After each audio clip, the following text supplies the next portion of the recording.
नारायण के द्वारा इस मृत्यु लोक में चल के आई है। गरुण के प्रश्न हैं, भगवान नारायण ने समाधान किया है। पूछा कि ऐसा सुना गया है कि निपुत्री का उद्धार नहीं होता, भगवान कल्याण नहीं होता, तो किसी को संतान न हो तो क्या फिर वो पुत्रवान नहीं है? ये प्रश्न किया।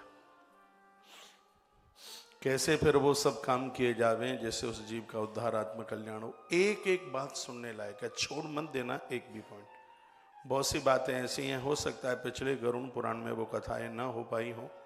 तो अथाह सागर है, 3 महीना बोलते रहो, साल बोलते रहो, तो भी यही लगेगा कि ये और सुनने को मिल जाता। भगवान गरुण ने प्रश्न किया तो भगवान क्या कहने लगे?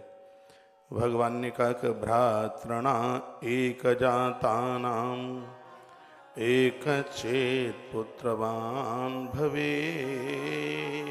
इस श्लोक का अर्थ है, भगवान नारायण कहते हैं कि हे गरुण, यदि कोई एक से अनेक भ्राताएं, एक पिता की 2, 3, 4, 5, 6, 7 संतान हैं, औरों को पुत्र है लेकिन उसमें से एक को पुत्र नहीं है, तो यदि और भाइयों को पुत्र है तो भगवान नारायण कहते हैं गरुण, वह व्यक्ति निपुत्री नहीं माना जाता, वह पुत्रवान माना जाता है।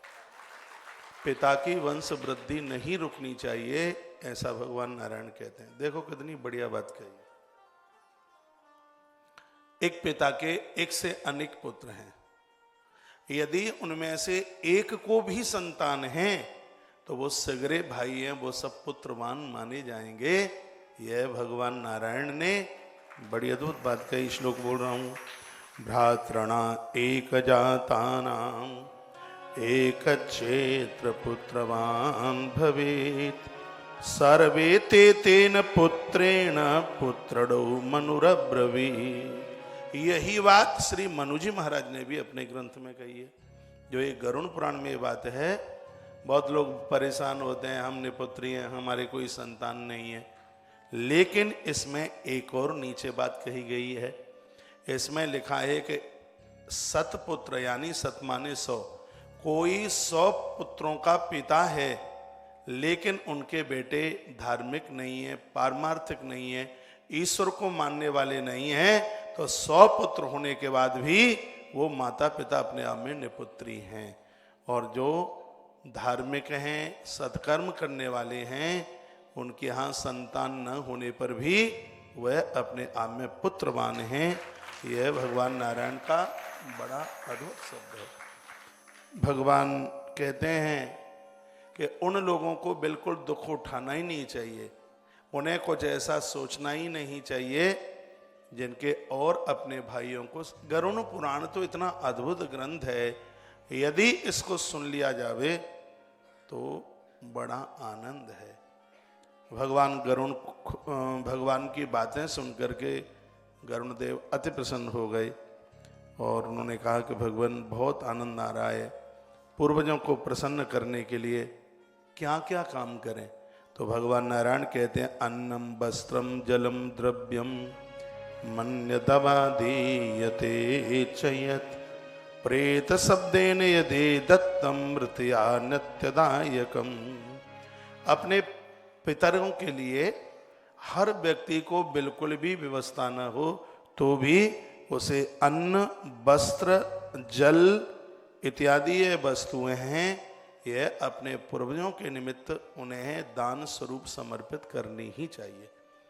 ये मैं कोई अपनी तरफ से नहीं बोल रहा हूँ, ग्रंथ का दर्शन कर लीजिए। यह है रहा गरुण पुराण, ये सगरी बातें इस ग्रंथ में लिखी हैं और बड़े अद्भुत रूप से एक एक बात का समाधान किया है। अन्नम वस्त्रम जलम द्रव्यम मन्नत्वा दीयते चयत् प्रेत शब्देन यदत्तम मृतस्यानंतदायकम। जो मृत्यु होकर के चला गया है वो है नहीं, तो चाहिए कि उस व्यक्ति के लिए घर के लोगों को अन्न और वस्त्र, द्रव्य रुपया पैसा और जल अवश्यमेव समर्पित करे। इसके बिना उन्हें तृप्ति नहीं मिलती। एक बार फिर रिपीट करूंगा, अन्नम वस्त्रम जलम द्रव्य मन्नद्वा दीयते चयत। जब ये चीजें उनके लिए आप समर्पित करेंगे तब उस जीवात्मा को संतुष्टि मिलेगी। ये चीजें उनके लिए दीजिए। कल मैंने निवेदन किया है, तर्पण से कुंडवा बढ़ता है, श्राद्ध से वंश वृद्धि बढ़ती है। याद रखना, कल पंचमी का श्राद्ध है और पंचमी का जो श्राद्ध होता है, रिकॉर्डिंग सुन लेना, इसलिए तो मैं बोल रहा था कि लिख लीजिए। पंचमी का श्राद्ध करने से संतान आज्ञाकारी होती है। ये बच्चे इधर उधर नहीं भटकते, ये आज्ञा का पालन करते हैं। और यदि घी के द्वारा तर्पण किया जावे तो इन बच्चों की दीर्घायु होती है, लंबी आयु होती है।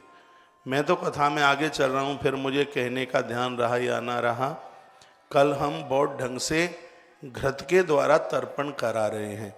बच्चे आपके आज्ञाकारी हों, दीर्घायु हों, लंबी उम्र जिएं, तो कल के तर्पण के लिए आज से ही आप आश्रम के नंबरों पर कांटेक्ट संपर्क करते हुए अपना नाम और गोत्र लिखा दें। कल विशेष तर्पण हैं। जो लोग कल श्री गया जी पिंडदान करने के लिए जावें तो आप परसों चले जाना कल की बजाय। कल के तर्पण में मैं भी इधर रहूँगा बहुत ज़्यादा विशेष ढंग से, क्योंकि आज्ञाकारी संतान के लिए पंचमी का श्राद्ध, लंबी आयु के लिए, दीर्घायु के लिए घृत के द्वारा होने वाला तर्पण बहुत ज़्यादा लाभकारी है, बहुत ज़्यादा विशेष है। कोरोना काल में ऐसी स्थिति रही, घर बेघर हो गए, बड़ी दिक्कत, बड़ी परेशानियां हुई और हम श्री गया जी में आए हैं। यहाँ जितना कुछ ठीक से ठीक हो सके, बढ़िया से बढ़िया हो सके, तो उसमें बिल्कुल कहीं भी कमी नहीं छोड़ेंगे, पूरा जोर लगा देंगे, जी जान लगा देंगे। तो कल के तर्पण में कुछ लोग मुझे उधर मिल रहे थे तर्पण के समय पर। यदि आप पहुँच ही गए हैं यहाँ, तो आप तर्पण के समय पर यहाँ का आनंद लाओ, आप प्राप्त कर लिया करें। जो नहीं यहाँ पहुँचे हैं उनका तो ब्राह्मण लोग कर ही रहे हैं, आचार्यों के द्वारा बड़ा सुखद हो रहा है। कल घृत के द्वारा तर्पण होगा, घी के द्वारा होगा। कल का श्राद्ध, कल का जो श्राद्ध है आज्ञाकारी संतान के लिए, चाहे आप यहाँ कराएं चाहे कराएं आप अपने घर में। कल के श्राद्ध, पंचमी के श्राद्ध की स्थिति यही है कि घर में होने वाले कलह है, घर में न मानने वाली बातें, बच्चे इधर उधर भटकने वाले, वह अपने रास्ते पर लौट करके आते हैं। कल के श्राद्ध की एक बड़ी अद्भुत बात है। एक बात गरुड़ पुराण में बड़ी अच्छी कही है, यदि घर में कोई नारी ऋतुमती धर्म में है, ब्राह्मण भोजन कर रहा है, धोखे से भी यदि वो निकलकर उसके सामने आ गई, उसी समय पितर भूखे ही रुष्ट होकर के वापस चले जाएंगे। ऐसा इस ग्रंथ में लिखा है। इन मर्यादाओं का पालन करें और मैं आपके बीच में वही बातें रखूंगा जो शास्त्र सम्मित बातें। आज का ये पढ़ा लिखा समाज मानता नहीं है, इसलिए बहुत ज़्यादा परेशान है। एक बार पुनः इस बात को मैं रिपीट कर रहा हूँ, घर में श्राद्ध है, ब्राह्मण जीवने के लिए आया, घर में कोई नारी ऋतुमती धर्म में है तो उसका दोष नहीं है, वो तो प्रकृति की स्थिति है, उसमें कौन क्या कर सकता है। ऐसी स्थिति में नारी बिल्कुल अंदर एक वस्त्र में रहे, ऐसा वर्णन है, एक वस्त्र में वो रहे, बाहर निकल करके न आए। घर में श्राद्ध है, कोई ब्राह्मण जीवने के लिए आया और धोखे से भी वह उस ब्राह्मण के सन्मुख आ गई, तो उसी समय जो पितर हैं, पूर्वज हैं, रुष्ट होकर के भूखे ही वापस चले जाएंगे। उस घर का श्राद्ध बिल्कुल भी स्वीकार नहीं करेंगे, ऐसा इस ग्रंथ में लिखा है। एक बार जयकारा लगाइए, बोले बांके बिहारी लाल की। आज की बातें बहुत अद्भुत हैं, इतनी कल्याणकारी बातें हैं। गरुड़ पुराण में श्रीमद् भागवत जी की देव भाषा की महिमा का वर्णन किया है। सोई तो हम कहें कि भागवत का मूल पाठ पूर्वजों के लिए क्यों इतना ज़्यादा चलता है, लोग तीर्थ यात्रा जाते हैं, भागवत की कथा क्यों कराते हैं, तो इसमें वर्णन है। गरुड़ पुराण की कथा सुनने से अकाल मृत्यु नहीं होती। ये बिल्कुल दावा है, ये बिल्कुल परिपक्व है। कई जगह भगवान नारायण ने इस बात का संदेश दिया है। लोग कहते हैं कि गरुड़ पुराण नहीं पढ़ना चाहिए, वो अनविज्ञ हैं, उन्हें जानकारी नहीं है। ये लोग इसलिए कहते हैं कि जो गलतियां जो की गई हैं उन सब का वर्णन इसमें है। जब वो कथाएं चलती हैं तो रोम रोम कांपता है, ये गलतियां हमसे हुई हैं, अब हमारा क्या होगा। हो सकता है कि आदमी डिप्रेशन में भी चला जाए। एक एक गलती का प्रमाण दिया है इसमें। जो जो गलती की है ईश्वर के यहां से वो कैसे बचेगा, फिर उसे भय लगता है, उसे डर लगता है, तो बहाना बना करके कह दिया अरे मरने के बाद तो जो हो सो हो, कौन क्या कहे, लेकिन जिंदगी जी सुनेंगे तो बड़ी तकलीफ होगी, हार्ट फेल भी हो जाए। तो प्रचार कर दिया कि गरुड़ पुराण मत पढ़ना, उसको ना सुनना, क्योंकि उसमें तो सभी गलतियों का विवेचन किया गया है। और एक बात मैं बहुत हृदय से आपको बोलूं, व्यासपीठ से मैंने 18 पुराणों की कथा कही है। जितनी जो एक मेरी श्रद्धा इस गरुड़ पुराण के अंतर्गत टिक गई है, लाजवाब है, वर्ण नहीं कर सकता। इतने आनंद के साथ इस कथा को आपके बीच में परोस रहा हूं, रख रहा हूं। लाखों काम आपके पास में हो तो भी इस कथा से दूर मत जाना। गरुड़ पुराण वायु पुराण के बिना पूरा नहीं होता, ऐसा भी वर्णन है। इसलिए हमने अचानक कथा में वायु पुराण भी 28 तारीख से रख दिया। जिन लोगों को जाना होगा वो अपने घर पर भी उस वायु पुराण की कथा को आप जरूर सुनिएगा। आपके पूर्वज पितरों का हमने आह्वान किया है, इनको तो हम अमावस्या को ही विदा करेंगे। आप भले ही चले जाएंगे लेकिन उनको हम यह कथा सुनाएंगे।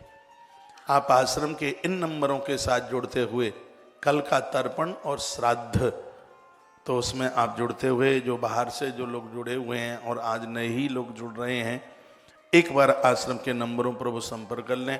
सहयोग राशि इतनी कम इसलिए रखी गई है, ये सौभाग्य आप सबको मिल जाए। 2100 रुपया पूरा श्राद्ध पक्ष में भंडारा हो जाएगा, आप घर पर नहीं कर पाएंगे। तर्पण के लिए एक दिन के लिए ब्राह्मण भोजन, गीता पाठ, तर्पण, ये सब ऐसी सहयोग राशि रखी गई जिसमें सौभाग्य आपको प्राप्त हो जाए। और एक बात और मैं निवेदन करूंगा, घर में 10 लाख रुपया खर्च कर लेना, लेकिन गया जी की धरती पर होने वाले मूल पाठ भागवत जी का मुकाबला नहीं कर पाएगा। गया जी का प्रत्यक्ष रूप से इसमें नाम है। इस ग्रंथ में कई बार गया जी के नाम का वर्णन किया है। आज ऐसी अद्भुत अद्भुत कथाएं कि श्राद्ध बड़ा करे कि छोटा करे। इस ग्रंथ में लिखा है कि एक पिता के 4 बेटे हैं, अंत्येष्टि अंतिम संस्कार एक ही करे। सब लोग लड़े कि बाप हमारा भी तो था, हम भी करेंगे, हम भी करेंगे, तो उसके परिणामों का वर्णन किया गया है। इस ग्रंथ में लिखा है कि यदि कोई सन्यासी बन गया है घर से, भूल करके भी उसका अंतिम संस्कार न करें। हाँ, एक पुत्र धर्म का निर्वहन करके वो गया जी में जाके उनके लिए तर्पण पिंडदान कर सकता है, लेकिन सन्यासी का अंतिम संस्कार नहीं कर सकता। ये भगवान नारायण ने गरुड़ देव को ये बातें, जो अद्भुत बातें कही हैं, और इससे माथे की गांठें खुल जाती हैं समझने के लिए, सीखने के लिए। इसलिए धरती के हर स्त्री पुरुष को ये कथा पढ़नी चाहिए। जिसको पति भी नहीं है और जिसको बेटा भी नहीं है, ऐसी पत्नी अपने पति के लिए तर्पण और पिंडदान करने की अधिकारिणी है। इसी ग्रंथ में लिखा है जिसका कुटुंब खानदान कोई नहीं बचा, यदि कोई उसका मित्र है, देखो वो मित्र अपने गोत्र का नहीं है, लेकिन भगवान नारायण कहते हैं गरुड़ मित्र के द्वारा किया गया पितृ तर्पण और पिंडदान उस जीवात्मा को प्राप्त हो जाता है। मित्र की इतनी बड़ी महिमा का वर्णन किया है। तो ऐसी कथा के साथ मैं आपको जोड़ करके चल रहा हूं। कितने भी काम आपके पास में हों, आज की कथा ना छोड़ना। एक किसी व्यक्ति के 4 विवाह हो गए, ये भी कथा इसी ग्रंथ की है, और 4 पत्नियां हैं उसकी, उसमें से एक को ही संतान हुई है, 3 को नहीं हुई, तो भी वो चारों की चारों पुत्रमान ही कही जाएंगी। ऐसी बात इस ग्रंथ के अंतर कही गई। अद्भुत कन्यादान का वर्णन है इसमें।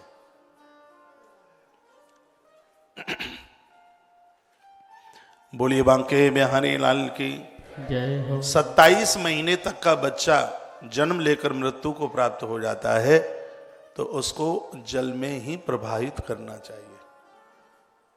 वर्णन है इसमें। पौंडक उम्र 6 वर्ष से ऊपर 16 वर्ष तक यदि किसी की मृत्यु होती है तो जितने वर्ष का बच्चा मौत को प्राप्त हुआ है उसके भोजन में उतनी ही उम्र के बच्चों का भोजन होना चाहिए। बहुत सी ऐसी बातें हैं जो बिल्कुल भी नहीं पता है और इस ग्रंथ ने वो जानकारी दी है। इस ग्रंथ को सुनकर भयभीत होने की जरूरत नहीं है, अपने आप का परिवर्तन करने की जरूरत है।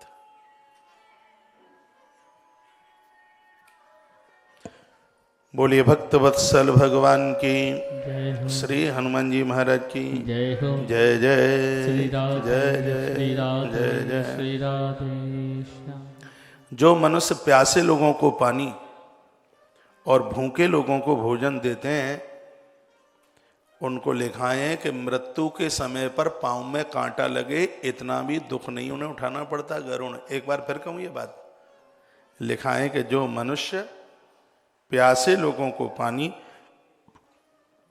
और भूखे लोगों को भोजन देते हैं उन लोगों की मृत्यु के समय पर पांव में कांटा विदीर्ण हो, कांटा लगे, प्राण छोड़ने में उसको उतना भी कष्ट नहीं होता।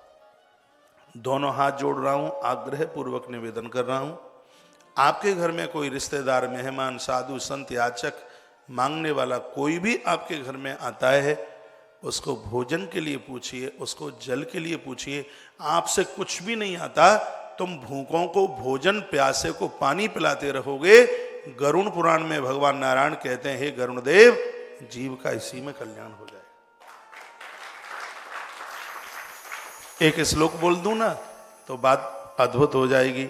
वारिदात्रसितानाम ये क्षुधितान्नदायिना प्राप्नुवन्ति नरा काले मृत्युम सुख समन्वितम। मौत के समय पर भी वो सुख का अनुभव कर रहा होगा, उसको कष्ट नहीं होगा।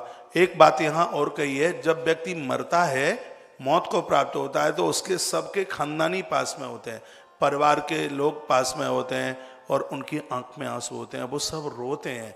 और उस समय जीवात्मा रोता है और वह मोहित हो जाता है परिवार को देखे तो उसकी दुर्गति हो जाती है।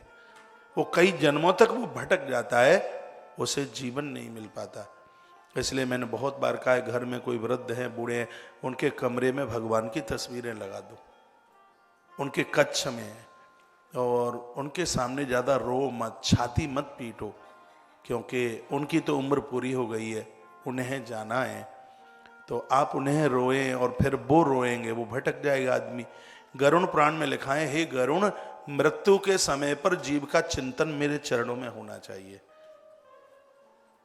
वो मेरा ध्यान करे। इसमें लिखा है उसके पास तुलसी रखो, इसमें लिखा है उसके पास सालिग्राम रखो, ये वर्णन है इसमें।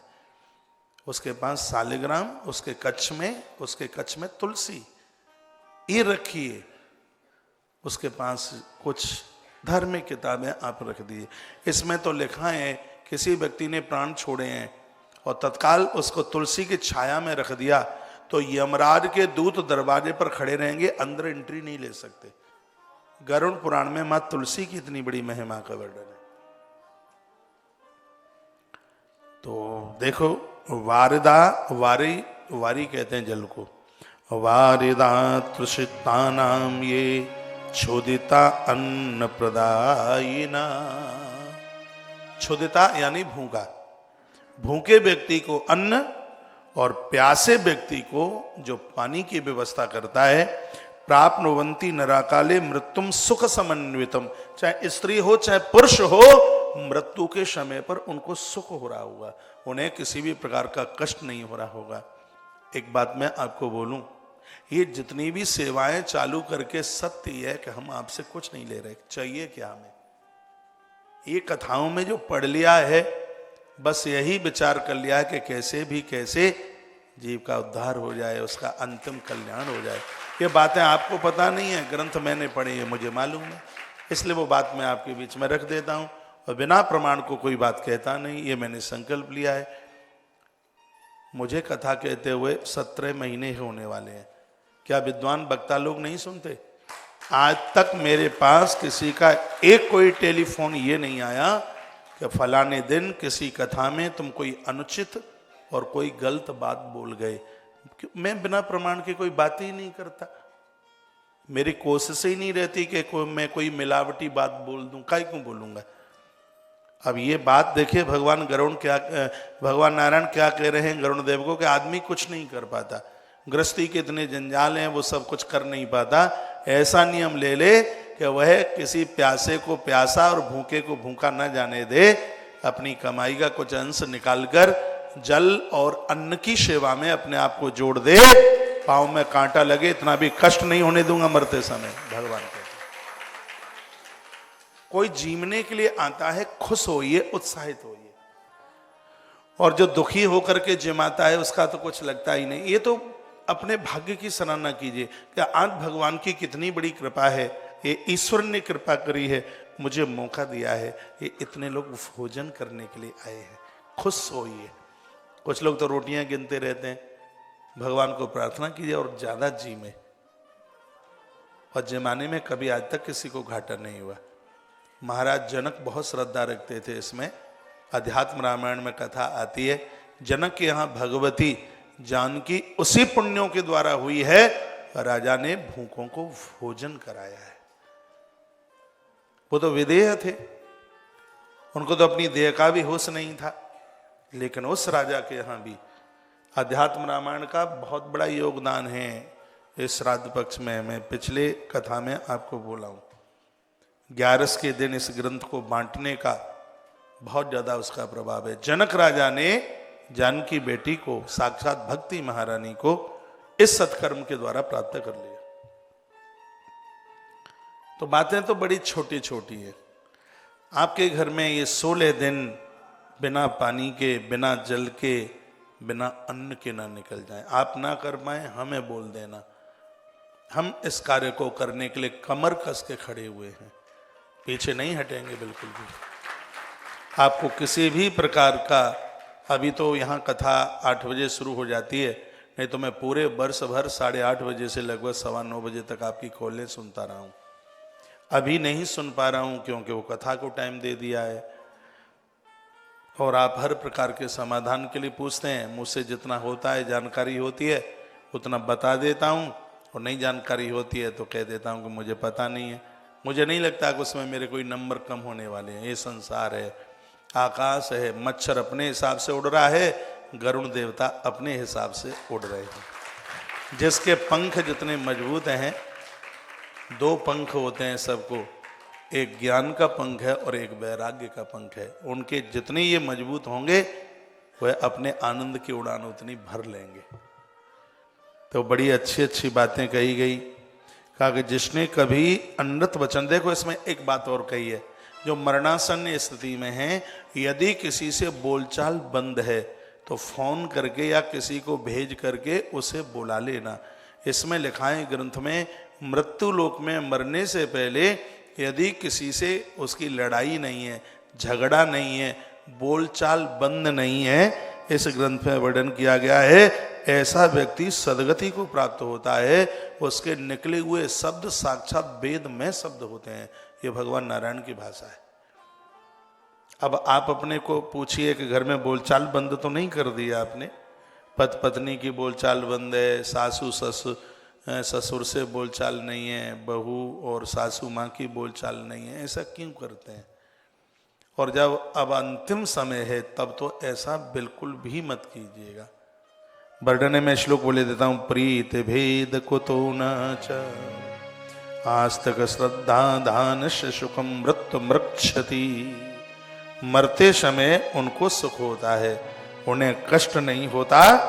किनको? जो जीवन में सबसे प्रीति भाव से मिलते रहे हैं, किसी से झगड़े नहीं किए, किसी से लड़ाई नहीं की, सबसे वचन मीठे वचन बोलते रहे, किसी के साथ में उन्होंने कभी झगड़ा नहीं किया, प्रेम संबंध को, शाश्वत संबंध को तोड़ा नहीं, आस्तिक बन करके रहे, देवी देवताओं को वंदन करते रहे, बड़ों के चरण छू करके आशीर्वाद लेते रहे। भगवान नारायण कहते हैं ऐसा श्रद्धालु सुख पूर्वक मृत्यु को प्राप्त होता है। मुझे विश्वास है कि इन कथाओं को सुनकर आप लड़ना झगड़ना बंद कर देंगे। हाँ, मन लड़िए, मन झगड़िए।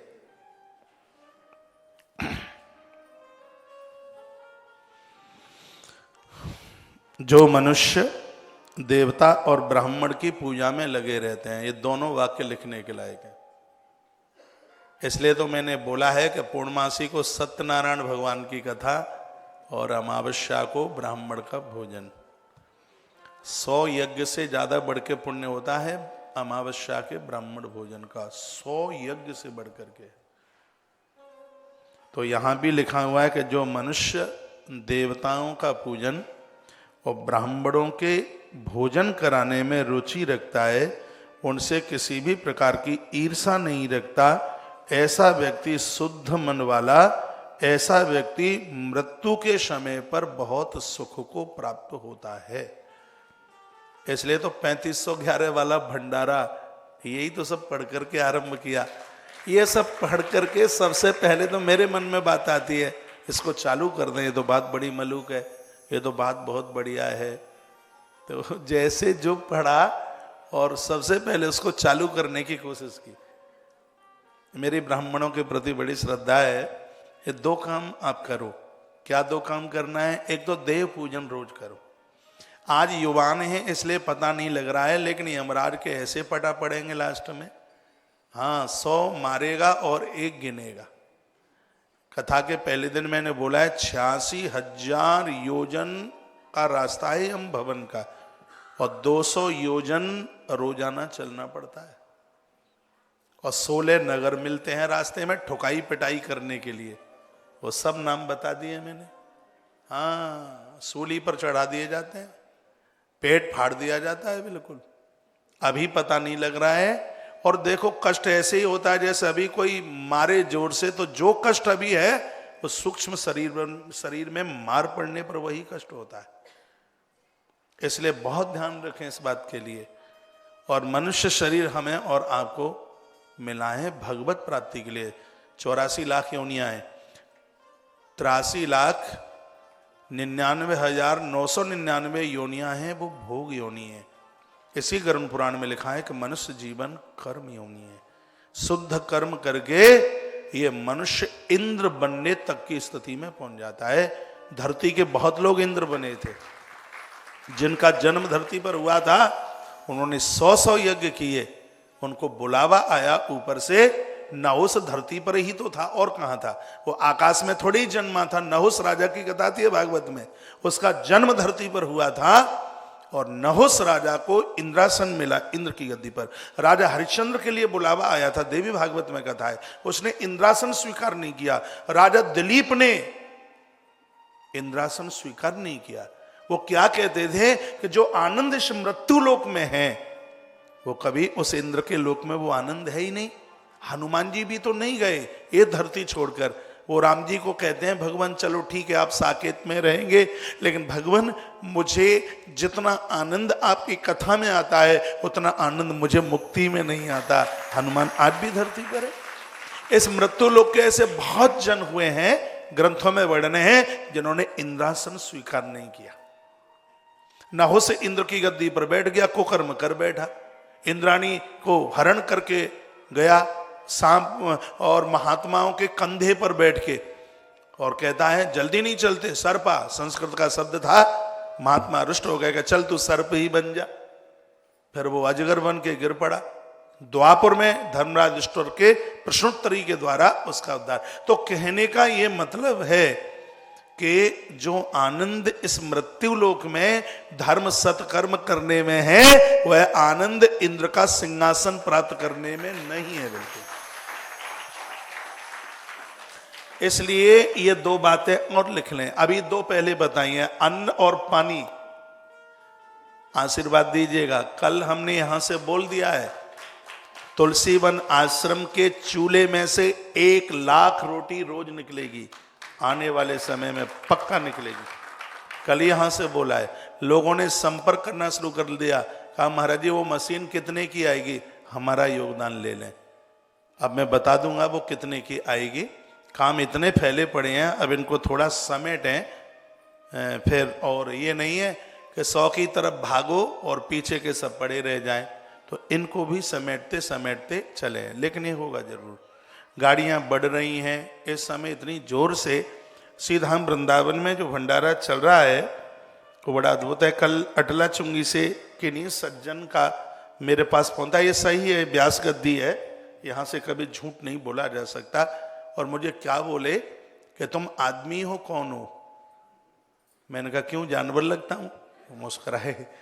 तो मेरे ही अपने कोई मित्र थे, बोलते हैं कि मन गदगद हो गया। मैंने कहा क्या हुआ? बोलते हैं मैं भांडीर वन से मैं लौट रहा था, पुलिस बैरियल के पास में तुम्हारी गाड़ी खड़ी, इतनी लंबी भीड़ भोजन करने वाले लोगों की, मन गदगद हो गया, मन मेरा माना नहीं। मैंने कहा एक फोन करूं मैं जरा। तो आनंद हो रहा है, बहुत आनंद हो रहा है। पैसा तो काम करने के लिए होना चाहिए, उपभोग के लिए नहीं, उपयोग के लिए।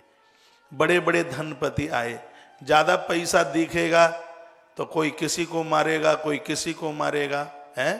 पाम छू करके संत बनते हैं, गले में फंदा लगा करके महंत बनते हैं। यही तो होता है। तो पैसा धर्म सत्कर्म में लगे तो ज्यादा ठीक है, नहीं तो बाद में ये सब आफतें ही आफत हैं। पैसा धर्म में लगे, सत्कर्म में लगे, शिक्षा में लगे, स्वास्थ्य में लगे तो ही ज्यादा बढ़िया है। किसी से दान लेना, हमारे बाप का कर्जा नहीं आता उनके ऊपर, उन्होंने तुम्हारे ऊपर विश्वास करके वो भगवत कार्यों के लिए दिया है, उन्होंने अपने कल्याण के लिए दिया है।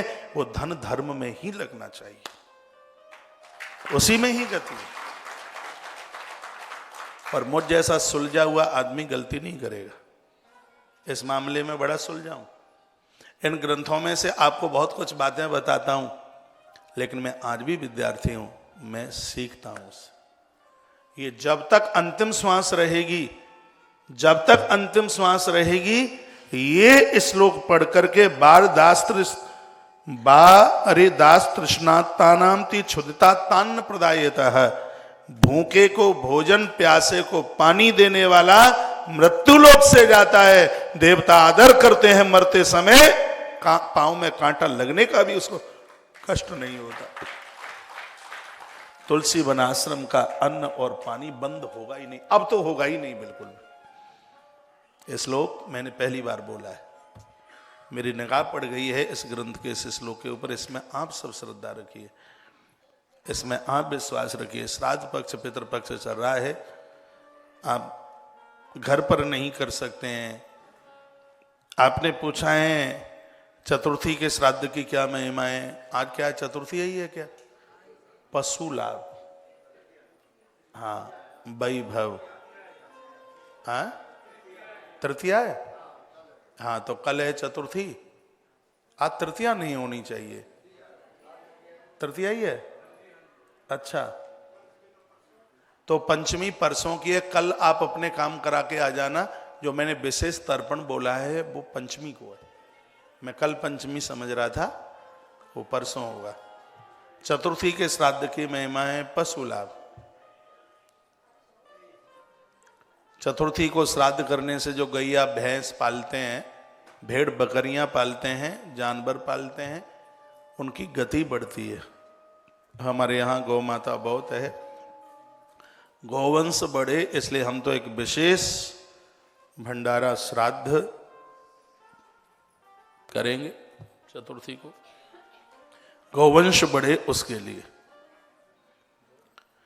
एक बार जयकारा लगाओ, बोलो बांके बिहारी लाल की, श्री हनुमान जी महाराज की जय हो।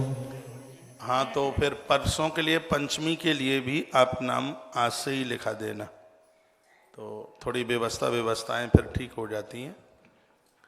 तो और भी सुन लीजिएगा, मृत्यु काल में बहुत कष्टों का अनुभव जीव को करना पड़ता है। जो अधर्मी है, सुन लो पूरी बात, अधर्मी, दुराचारी, पापी, क्रूर, तमोगुणी प्रकृति के लोग हैं, ऐसे लोगों के लिए यमराज अपने दूतों को विशेष रूप से फरमान जारी करके और खूब बड़े बड़े उन्हें हथियार दे करके उन्हें भेजा जाता है। वर्णन है इसमें। जो लोग धार्मिक हैं, सदाचारी हैं, सात्विक हैं, इसमें देखो वही बात आ गई जो मैं पूर्व में बोल गया हूं। जो धार्मिक हैं, सदाचारी हैं, सात्विक हैं, अच्छे स्वभाव वाले हैं, ऐसे लोगों का श्राद्ध भी नहीं होता, तर्पण भी नहीं होता, तो भी वह अपने आप में तृप्त होते हैं, ऐसा वर्णन है। या कामान नाप संभ्रम्य द्वेषान धर्म मृत्युसृजेत, ये तो अधर्मी और न्यायियों के लिए। हितोक्तकारी सौम्यस्य सा सुखम मृतमिक्षति, जो सौम्य हैं, धार्मिक हैं, क्रोधी नहीं हैं, ऐसे लोगों के लिए यदि उनके लिए तर्पण श्राद्ध नहीं हुआ है तो भी वह अपने आप में तृप्त होते हैं। इसलिए मैं कितनी बार आपको कहता हूं, थोड़ा अपना स्वभाव चेंज करो, अपने स्वभाव को बदल लो, ऐंठ अकड़ में मत रहो, मत करो झगड़े, धार्मिक बनो, पारमार्थिक बनो, भगवान से जुड़ करके रहिए। तो बाद में कोई तर्पण श्राद्ध करे तो ठीक है, ना करे तो भी कोई दिक्कत की बात नहीं है। वर्णन है। साधुओं का कौन करता है तर्पण, बताओ कौन श्राद्ध करता है उनका? वो तो कुटुंब खानदान सब छोड़ छाड़ के आ जाते हैं, कौन करता है उनका? लेकिन वो तो सब कुछ अपने जीवन में ऐसा जीवन जी के गए हैं भैया, वो तो तृप्त होके ही मरते हैं, तो बाद में भी उत्तृप्त ही रहते हैं। हाँ, उन्हें कहीं कोई किसी भी प्रकार की कोई भूख नहीं होती। यह बातें बड़ी अच्छी लगी हैं, बहुत सुंदर सुंदर बातों का वर्णन भगवान ने किया। देव ब्राह्मण पूजायाम निरस्ता चान सूयका शुक्लावदान्य हेमंतस्ते नरा सुखमृत्यवा। जो देवता और ब्राह्मणों की पूजा देवताओं को पूजन और ब्राह्मणों को भोजन कराते हैं, तो शुक्ल पक्ष में जैसे चंद्रमा बढ़ता है, उस व्यक्ति के पुण्य ऐसे ही बढ़ते हैं। अपने पुण्यों को कम मत होने दो। पुण्य यदि बढ़ते जाएंगे तो मरते समय एक भी इंजेक्शन नहीं लगेगा, ना ग्लूकोज की बोतल चढ़ेगी, जो पानी पीते हो उसी से काम हो जाएगा, हॉस्पिटल जाने की जरूरत ही नहीं पड़ेगी। यदि अंत में अस्पताल से बचना चाहते हो, नहीं तो बड़े कष्ट होते हैं अंत में, कोई एक गिलसिया पानी पिलाने को तैयार नहीं होता, तो तुम्हें अंत में किसी से पानी रोटी ना मांगनी पड़े तो जिंदे जी लोगों को खूब जल पिलाओ, हाँ, उनको भोजन कराओ, अपने पुण्यों को बढ़ाओ। देवता और ब्राह्मण दोनों के प्रति श्रद्धा रखने वाले, अभी यहाँ गौ माता की बड़ी महिमा का वर्णन है, तो देव और ब्राह्मण इनमें श्रद्धा रखने वाले, देवों का पूजन करने वाले, ब्राह्मणों को भोजन देने वाले, ऐसे लोग शुक्लाह सोमः, शुक्ल पक्ष, सोम कहते हैं चंद्रमा को, शुक्ल पक्ष में जैसे चंद्रमा बढ़ता है, नाना सुख मृत्यवः, व्यक्ति के पुण्य ऐसे ही बढ़ते हैं, और मृत्यु के समय पर उसको सुख का अनुभव होता है, उसे कष्ट नहीं होता। और वो शरीर कैसे छोड़ देता है? जैसे किराए का ये मकान छोड़कर वो दूसरे में शिफ्ट हो जाए, बस ऐसा ही है, उसे कोई फर्क नहीं पड़ता। किराए का मकान छोड़ने में कहाँ कोई कष्ट होता है? चलो वो तो उसका था, क्या कष्ट होगा है? खेरा नहीं तो देव खेरा सही, उधर नहीं तो इधर। अब बताइए, पैंट फट जाती है, पहनते पहनते 3 साल पैंट पहनते रहो, वो फट जाए, तो मैंने तो किसी को रोते नहीं देखा। कोई रो रहा हो और पूछा क्यों जी, क्यों रो रहे हो? अरे 4 साल पुरानी पैंट थी, फट गई है इसलिए रो रहा हूं। मुझे तो नहीं कोई मिला कि पैंट के लिए या आप साड़ी के लिए, गली गलाई साड़ी के लिए बैठ करके रोते हो, नहीं। उसी प्रकार से ये जीव भी जीर्ण शरीर को छोड़ता हुआ एक नवीन देह प्राप्त कर लेता है, नवीन देह। लेकिन नया कपड़ा खरीदने के लिए, नया कपड़ा ऐसे ही नहीं मिल जाता। नया वस्त्र कैसे मिलेगा? आपके पास में रोकड़ होगी, पैसा होगा, दुकान पर जाएंगे, मोल भाव करेंगे, और आप दुकान पर जाकर के क्या देखते हैं? जो महंगे से महंगा जो कपड़ा है वो आप खरीदते हैं। तो महंगा कपड़ा कम दाम में नहीं मिलता, वो ज्यादा में मिलता है। वो भाव बताता है, ये 20 रुपया मीटर है, ये 75 रुपया मीटर है, और ये 500 रुपया मीटर है। तो महंगा कपड़ा तो तब मिलता है जब आपके पास रोकड़ ज्यादा होती है, तो बढ़िया शरीर तब मिलता है जब आपके पास पुण्य ज्यादा होते हैं। बात आ रही है समझ में? एग्जाम्पल गले उतर रहा है? हाँ, तो जिस प्रकार से नया कपड़ा ऐसे ही नहीं मिलता, उसी प्रकार से बढ़िया तन भी ऐसे ही नहीं मिल जाएगा। आप ये कहें कि बस गुड़मुड़ हो करके ऐसे ही मिल जाए, नहीं, तराजू लगा दिया जाएगा कर्मों के ऊपर। हाँ, वहां का न्यायालय बड़ा जबरदस्त है। वहां सबसे बड़ी बात है, वहां रिश्वत नहीं चलती किसी भी प्रकार की। तो मैं निवेदन करके कहना चाहूंगा, यहां से जब हम दुनिया छोड़ें तो अपना बैग भर के लेके जाएं। ये नोट तो ये सब घर द्वार वाले सब ले लेंगे, डुकरिया मरी धरी हुई होगी, और वहां वो देख रहे होंगे चेक बुक कहीं मिल जाए, कहीं सोना चांदी मिल जाए, वो सब टटोल रहे होंगे। कौन रोता है? आज के समय आंसू नहीं आते, आंसुओं के लिए विक्स लगानी पड़ती है आंखों में। उस समय कोई नहीं रोता। कौन रोता है? ये खूब आफत कट गई, नाक में दम कर रखी थी, और वो ऐसा जमाना आ गया है। अभी तो और आगे देखिए, जब प्राण नहीं निकलेंगे तो ऐसी तैयारी हो रही है कि इंजेक्शन लगा दो, प्राण निकल जाए। कौन देखेगा वृद्धों को? कौन पूछेगा? और ये समय ज्यादा दूर नहीं है। लेकिन इसमें वर्णन है कि जो पुत्र अपने माता पिता का श्राद्ध करते हैं, उनके लिए सत्कर्म करते हैं, ग्रंथ मेरे सामने है, इसमें लिखा है उस व्यक्ति को संपूर्ण धरती की 7 परिक्रमा करने का पुण्य प्राप्त होता है। इसलिए ये 16 दिन का जो कार्य है, इसको बड़ी श्रद्धा से कीजिए, बड़ी प्रसन्नता के साथ कीजिए, और अपना भाग्य समझ करके कीजिए। इसको भजन मान करके नहीं, इसको भाग्य समझ करके इसको कीजिए। आनंद हो जाएगा भैया, बहुत आनंद हो जाएगा। मेरी बात मान लो, मैं आपसे बहुत प्रेम करता हूं, मेरी बात मान लो। और इस ग्रंथ ने जो बातें कही हैं वही